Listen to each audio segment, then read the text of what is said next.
Hello, I'm Jyotika. Welcome to Excelling Psychology. In today's class, I have with me two sample answers for SAQs on the topic of hormones and behavior. I've deliberately taken two answers on the same topic, two short answers, because I want to contrast and show you that how on the same topic you could be asked two different types of SAQs. So in the first SAQ that I have today, we are going to be describing the role of one hormone in behavior, whereas in the second SAQ that I have today, we will be describing one study relating to one hormone on behavior. Why I have chosen these two answers is, I'm noticing that a lot of students are memorizing SAQs and going to the exams. So what they do is they have a list of topics with them, and say for any one topic like hormones and behavior, they have this one fixed short answer that they prepare and they write it no matter what the question is. In fact, they don't even read the question fully. They just see, okay, hormone, behavior, and they write down the answer. That is not the approach you should be taking if you want to score in the 7 to 9 mark band for the SAQ. If you want to achieve high scores, you have to meet the requirements of the question. So that's why I have questions that are different from each other if you look at them closely. And I'm going to show you how you need to tweak your answer if the question is phrased in the way that it is.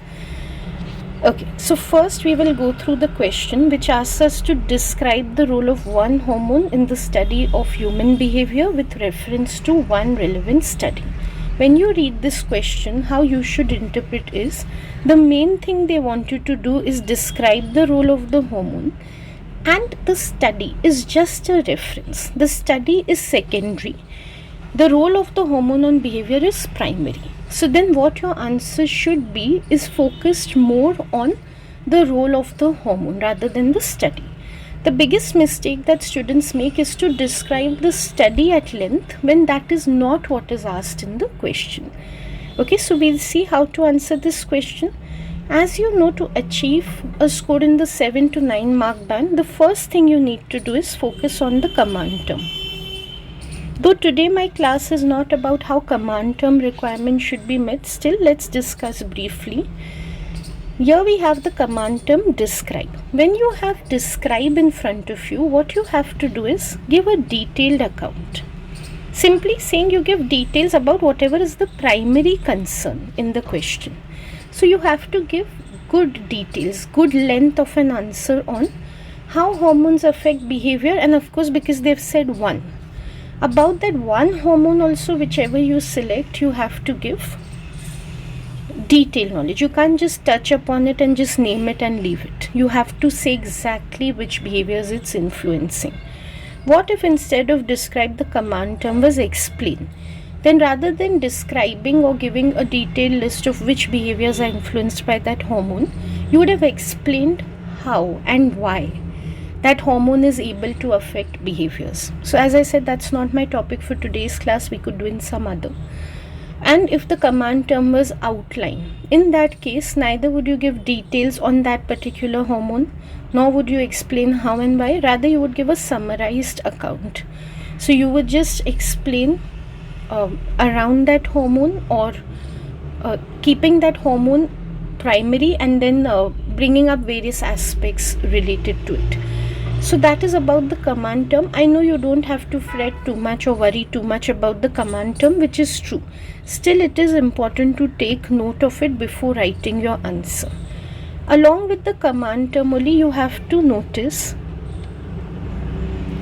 the emphasis on the one which is given here. Like they've said, describe the role of one hormone. You are not to exceed that. If instead of giving the role of one hormone, say you give the role of two. So say for example, you give the role of oxytocin, and then you follow that with say the role of testosterone. Whichever you write second, that will just not be credited by the examiner, which means that they will totally ignore whatever you've written second. So it's just going to be a waste of your time. Okay, so make sure you answer only about one hormone. As it is, an SAQ is expected to have a word count of around 250 to 400 words. If you're going to write about 2 hormones, you will end up dedicating a lot of word count to the second hormone, which will not even be marked, and in the process you'll be compromising on how much word count you can give to the actual one hormone which you are discussing. Okay, also, like I mentioned, you have to keep in mind that the study is secondary here. So when you begin the answer also, you must begin with what hormones are. See, you have to meet command term requirements, that's one. And second thing you have to do to score in the 7 to 9 mark band is show your knowledge and understanding. Say for example, if I begin with directly one hormone, so I just name the hormone and I say these are the behaviors it influences. It shows my knowledge for sure, but doesn't show my understanding. I know this is debated across examiners, that do you need to explain generally what the concept is in an SAQ. Many of them believe you need to do that only in an ERQ. But I would say you should do that even in an SAQ. Understanding somewhere is related to explaining concepts, explaining terminology. So I believe that is where you should begin with ideally. But of course, you should not devote unnecessary time towards a general discussion when what is asked about is specifically one hormone. What I mean to say is, you should define what hormones are in general and how they influence human behavior. It makes for a good introduction, it shows your understanding, that is why. But of course, then quickly you should shift towards one hormone which is asked for in the question. Okay, so you can see there's just 2 sentences on what hormones generally are, and this answer then quickly shifts to oxytocin. So that is how you can meet the second criterion, which is showing your knowledge and understanding. So to begin with, hormones are chemicals which are produced by endocrine glands and released into the bloodstream. All this, chemicals, endocrine glands, bloodstream, these are good terminology that is being used in the answer, so it makes for good knowledge and understanding. One more thing I would like to point out here is never use casual or informal language.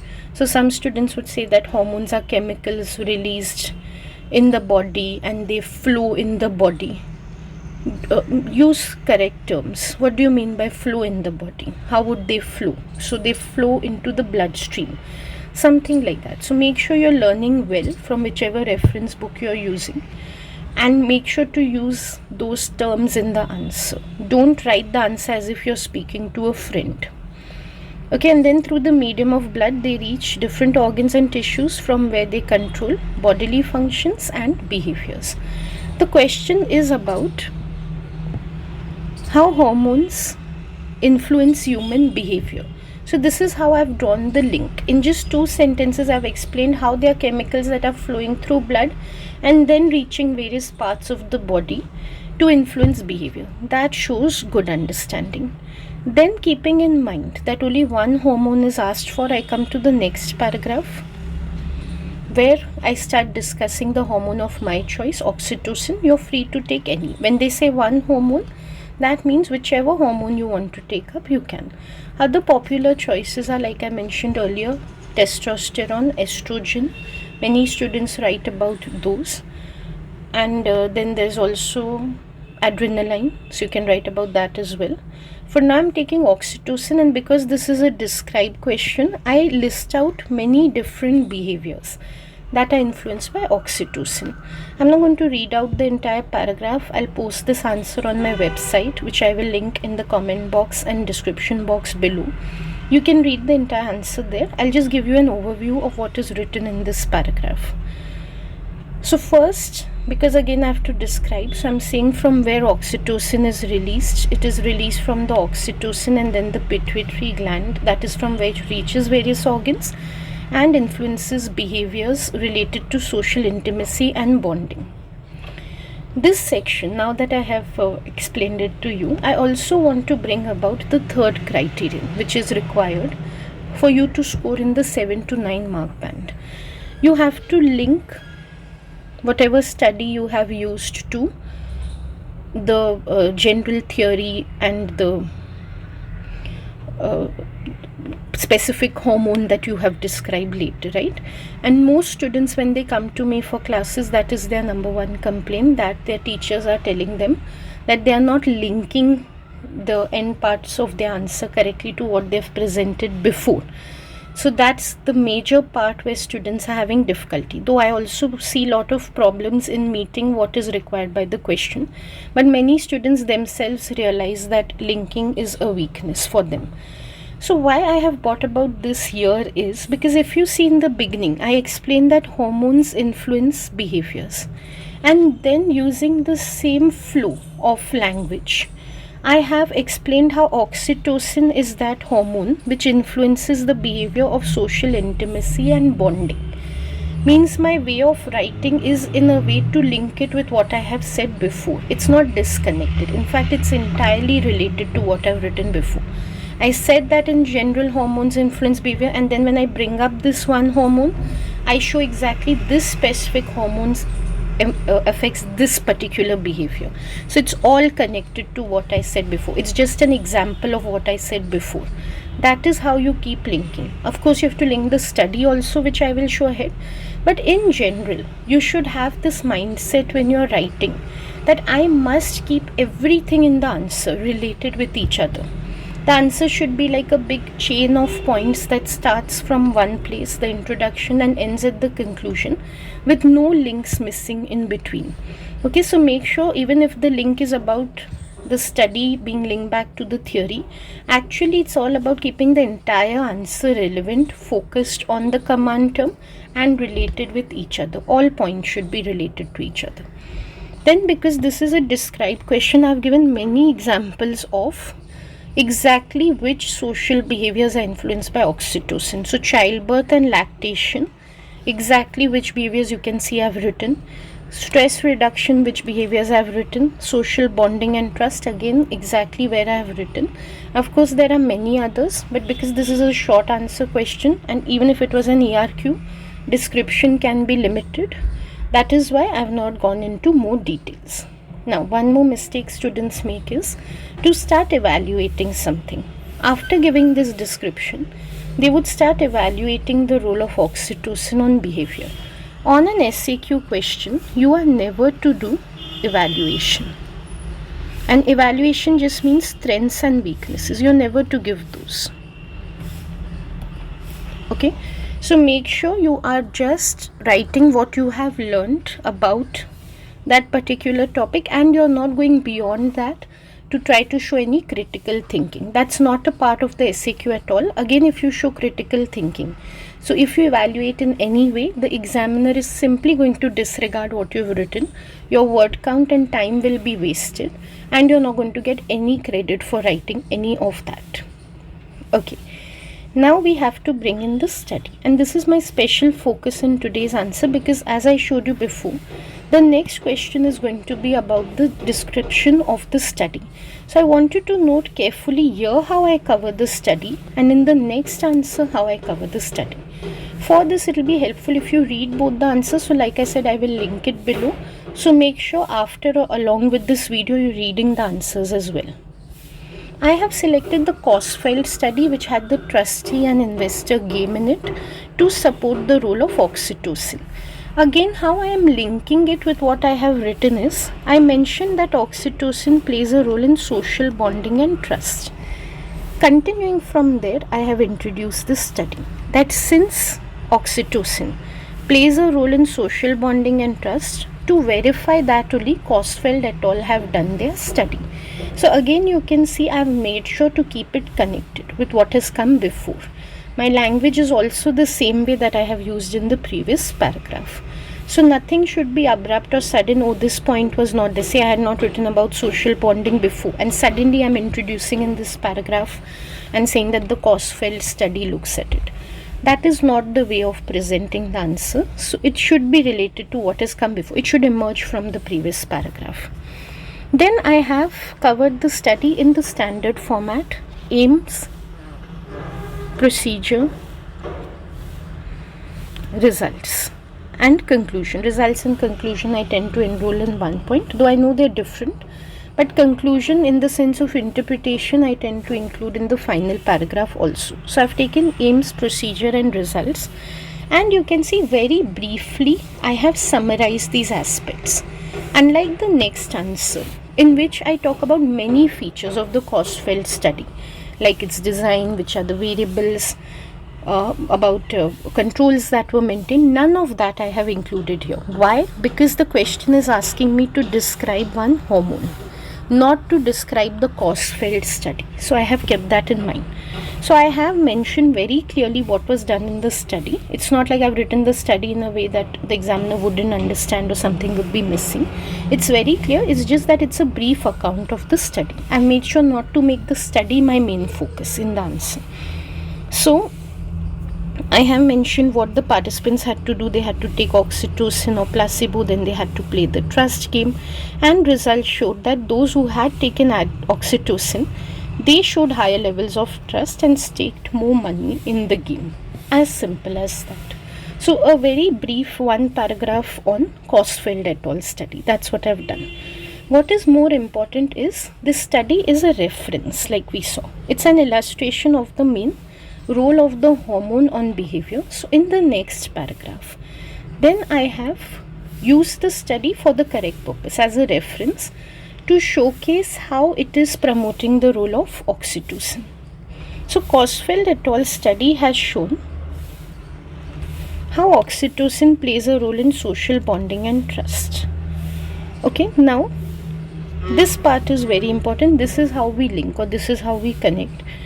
It increases trust and helps in the formation of social bonds. This is a general point. Where is it seen in the study? I have to point out that because participants who were administered oxytocin, they were willing to stake large amounts of money.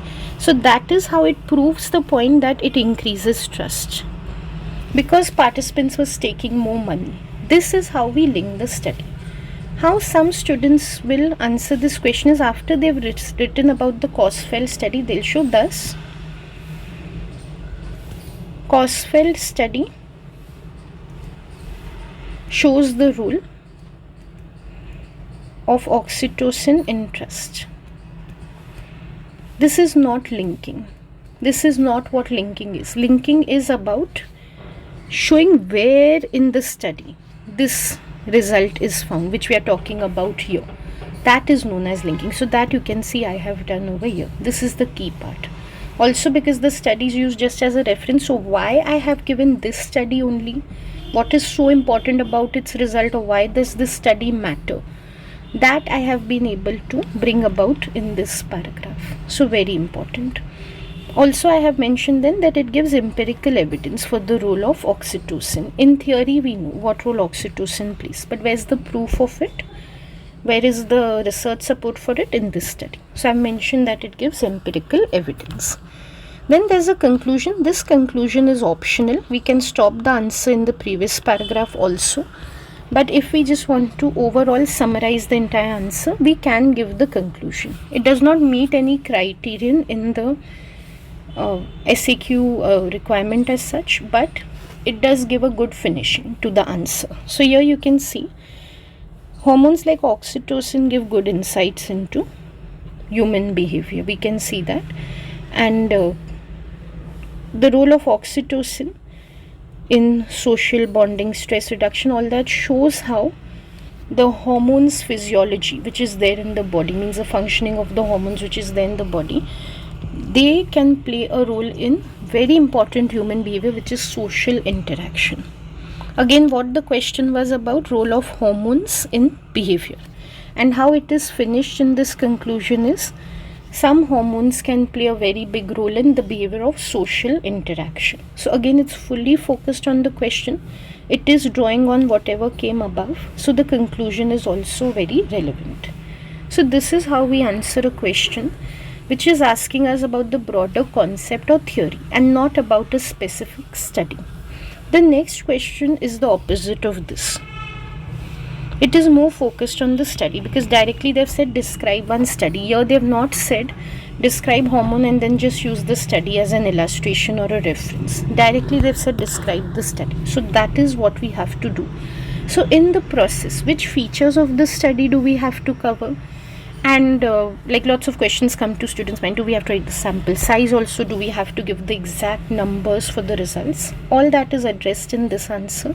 And then how much do we write about the theory? Do we not write about the theory at all? That is also addressed in this answer. But before we see any of that, I want you to notice how there are so many possibilities of permuting and combining the command terms and the content in the syllabus. Many students feel that the IB course is very linear compared to A levels, in the sense that you just have to memorize certain answers and you have to write in the paper. Now you can see that's not true. They can ask different questions from the same topic. They can formulate questions differently, which is not just for the sake of it that they are formulating it differently. Actually, answers have to change according to how the question is formulated. It does impact the way you write answers. So do not take the IB curriculum as just memorization based or something that is very linear. Like I said, there are a lot of possibilities in how questions can come, and you have to understand the content over memorizing it. If you want to score in the high mark band, if you're going to give very formulaic answers, like just memorize and give them, in that case you will get some base marks, like you'll get 5, 6, but you won't be able to go beyond that in a 9 mark answer. If you want to score well, you have to, again, like in any other board, any other course, do a lot of answer writing practice, understand exam requirements, and be focused on how to answer in the examination. Only then you can score well. Okay, so the first thing is, if they're asking us to describe a study, how much of the theory do we give? You can see literally I've given only one paragraph, that also very small one, in which I've given the general definition of hormones. I have named oxytocin because it's one hormone, so I need to make it clear which is that hormone. I need to answer the question directly, not keep the examiner guessing. What some students do is they'll keep on describing the study, they're not naming the hormone only. Then in the study somewhere where it's mentioned, oh, people were administered oxytocin, there indirectly it's understood, oh, the study in this answer is about oxytocin. So it shouldn't be that way.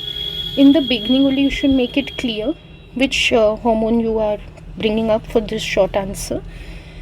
And not only, like, you can make it clear at that point, you don't need to just name in this answer I will be writing about oxytocin.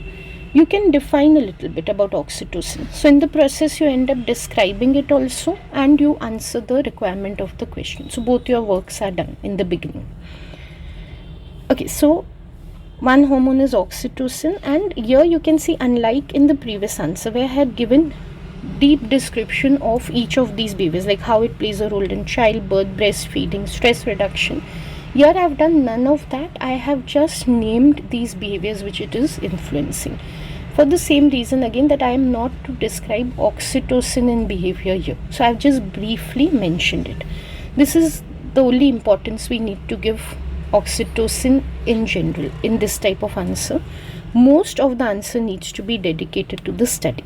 So from the next paragraph onwards, we are totally getting into the Cosfeld et al. Study. Now let's see which features of the study we need to cover. When we have to decide which features of the study to cover, we'll have to consider which type of study it is. Cosfeld et al. Is a true experiment. So accordingly, whichever features are important in a true experiment, I need to bring about those. But I also have to avoid the mistake of making the answer about research methods. What some students will do, they will start pointing out, this is the IV, this is the DV, this is the experimental design, in a way that they would illustrate how true experiment works. That is not how you have to answer.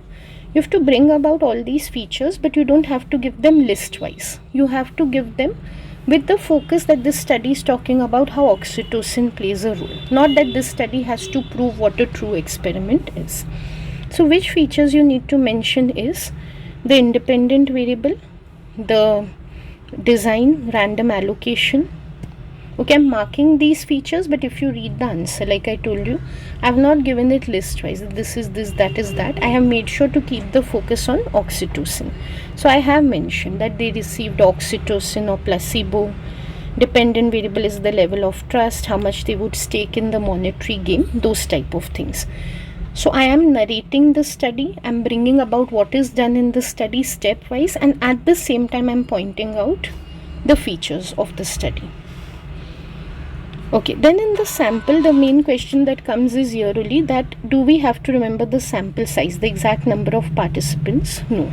The mark schemes explicitly tell us that we do not have to remember how many participants are there. We just have to give a brief overview of the sample, how much we know about the sampling technique, and a rough idea of who was there in the sample. Who was there in the sense not how many were there, but who they were. They were students, they were general population, anyone from the general population, or they belong to some specific profession. Those things we need to write, their identity. So here I've written the sample was male adult university students and they were recruited through opportunity sampling. This is enough. Again, many students will get into the temptation of, oh, I've mentioned opportunity sampling, now let me talk about how it is not very generalizable. You are not to evaluate any type of SAQ, whether it's focused on a study or on a theory. No evaluation. So you just state it very matter of factly that it was an opportunity sample. You don't try to bring about its strengths or weaknesses. So first, participants received oxytocin or placebo, then they played a game. So you can see I've described the procedure. If it was a research methods question, describe 2 experiments with the help of 1 study, I would have not got into the procedure. But because it is describe a study of hormones, that is why I have explained the procedure to show how oxytocin is influencing them in every step of the procedure. So they had to play the game, they had to decide how much to transfer, the money would be tripled by the researcher. Then they have also specified that if you're talking about an experiment, we need to talk about some of the controls. Now some of the controls I have already mentioned in passing, like random assignment is a control, as you know, and the way they are administered oxytocin, that is also a control.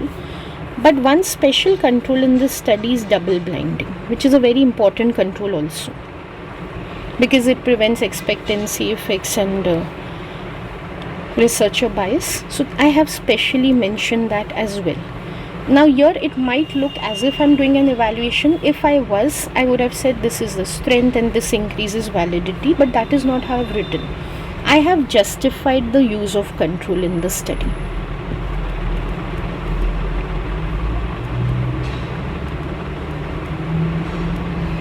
So I have not brought about that expectancy effects and researcher bias are controlled in the sense of validity. I have brought it about in the sense of this is why control was maintained. Because if we just express controls anywhere in the paper without justifying them, then it's just like naming without perhaps understanding. And we've seen knowledge and understanding is very important to demonstrate in the answer. So if I just say this was a control double blinding, but I don't say why it was maintained, in that case my understanding does not show. So always controls must be given with justification. That is why I've given it this way. Now some students would feel this is unnecessary, too many features are being given by no reasons. Just go through the mark schemes carefully. I know in many textbooks and online guides they don't tell you which features you have to cover in description and you follow the aim procedure format. But if you see the mark schemes, which is of course the best reference because that is how they are going to score you, we'll see clearly they've mentioned you have to give a range of features. And they have given as examples of course, but these are the possible issues, the features which they're expecting you to cover, which I have covered over here, like material, controls, sample. So they do expect you to give these things. Okay, material is also specified. Now material I have already written, it would become too repetitive if I was to separately list out the material, and as I'm bringing about again and again, this is not a research methods answer. So again I have not listed out the material separately. In the answer itself you can see there is a mention of oxytocin, placebo, real monetary stakes. Of course that is the material which is being used in the study. So implicitly I have covered the feature of material in the study in my answer, so I haven't repeated. Then I have spoken very briefly in one sentence about data analysis, what calculation the researchers did. Then finally I've brought about the results, and the results definitely showed that oxytocin administration did increase how much players were willing to stake, how much the trustees were willing to stake towards the investors were willing to stake towards the trustees.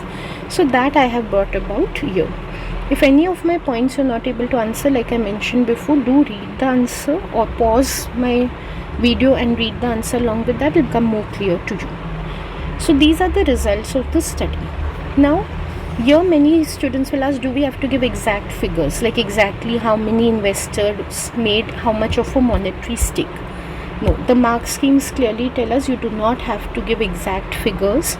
You just have to explain the trend in the result. So that is what I have done.